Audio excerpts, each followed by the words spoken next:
नमस्कार. आज आपण बीन्सच्या शेंगांची मस्त मसालेदार आणि रस्सेदार भाजी कशी तयार करायची ते पाहणार आहोत. नेहमी बीन्सच्या शेंगांची तीच भाजी खाऊन जर कंटाळा आला असेल तर माझ्या पद्धतीने ही भाजी एक वेळा नक्की ट्राय करा. मटण किंवा नॉनव्हेजसुद्धा विसराल.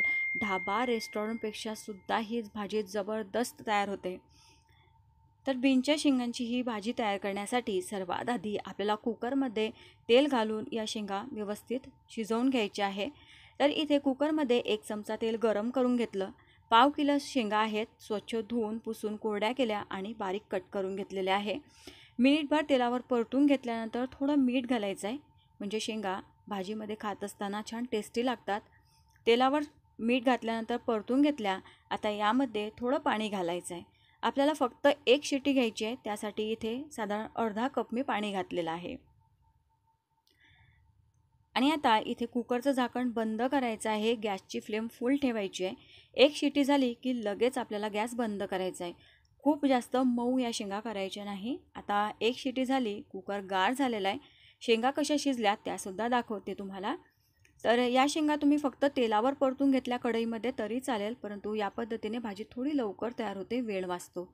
तर तुम्ही पाहू शकता अर्धवट शेंगा शिजून तयार झालेल्या आहे. या भाजीसाठी आपल्याला मस्त अशी ग्रेव्ही तयार करायची आहे. त्यासाठी काही साहित्य आपल्याला भाजायचं आहे.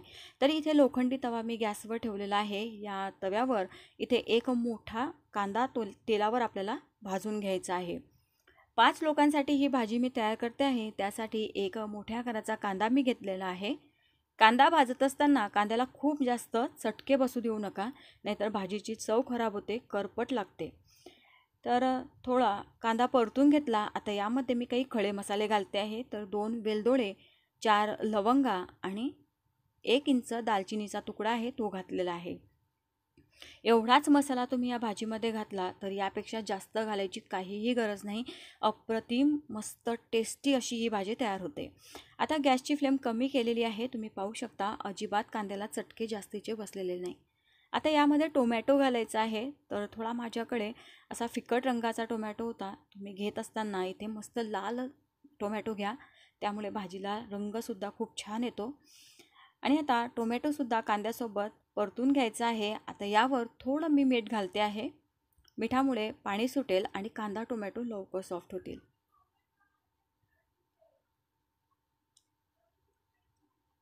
मीठ घातल्यानंतर कांदा टोमॅटो व्यवस्थित परतून घेतले. आता यामध्ये 1 चमचा मी डाळवं घातलेलं आहे. इथे डाळवं किंवा तुम्ही काजूसुद्धा वापरू शकता. इथे 2 सुक्या मिरच्या मी घेतलेल्या आहे आणि मिरचीमधल्या ज्या बिया होत्या त्या काढून घेतलेल्या आहे. तर डाळवं घातलेलं आहे. या डाळव्यामुळे या भाजीला मस्त अशी थिकनेस येते, छान दाटसरपणा येतो आणि भाजी छान टेस्टी लागते. तुम्ही इथे काजू वापरू शकता किंवा काजू डाळवं घालायचं नसेल तर भाजलेले शेंगदाणेसुद्धा तुम्ही इथे वापरू शकता. साल काढून घ्यायची आणि भाजलेले शेंगदाणे घालायचे.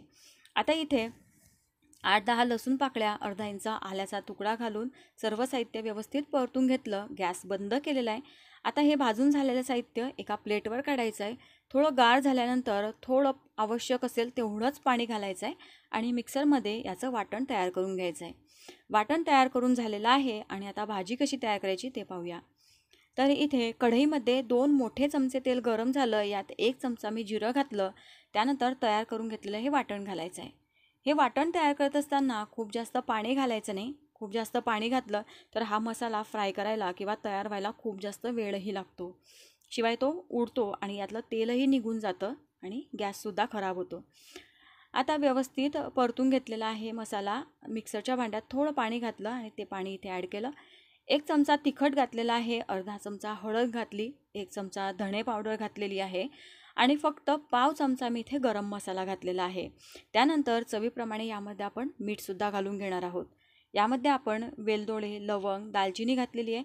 यामुळेच या भाजीला खूप जास्त छान चव येते. त्यामुळे खूप जास्त मसाला घालायची सुद्धा आपल्याला गरज नाही. आता व्यवस्थित सर्व मसाले या पेस्टमध्ये मिक्स करून घ्यायचे आहे. त्यानंतर इथे फ्रेश क्रीम घ्यायची आहे. क्रीम जर तुमच्याकडे नसेल तर तुम्ही ताज्या दुधावरची साय घालू शकता. त्यानंतर 1 चमचा लोणी घालायचा आहे. यामुळे या भाजीला मस्त अशी क्रीमी चव येते. किंवा तुम्ही दही घातलं 1 चमचा, ताजं दही घातलं तरी चालेल. आता सर्व साहित्य मिक्स करून घ्यायचं आहे आणि तुम्ही ते मसाला पाहू शकता.